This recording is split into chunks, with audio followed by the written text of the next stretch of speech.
Këtë të diel, nga ora 20, vjen emisioni Kuvendet e Urtësisë, emision ky nga Hoxh Ekrem Avdiu. Fjala është për vlerën e kohës dhe menaxhimin e saj. Në këtë emision do të trajtohet tema vlera e kohës dhe shfrytëzimi i saj me dy të ftuar në studio. Hoxh Nusret Shiti, fjala e Allahut xhaleshanu që betohet në kohën, jep me kuptuar që koha ka një vlerë shumë të madhe.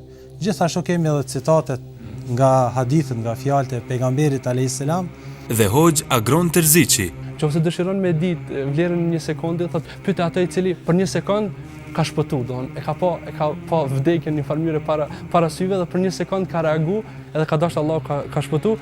Menaxhojeni kohën tuaj edhe vlerësojeni atë duke ndjekur emisionin Kuvendet e Urtësisë me Hoxh Ekrem Avdiu dhe të ftuarit e tij. Këtë të diel nga ora 20 në PIS TV.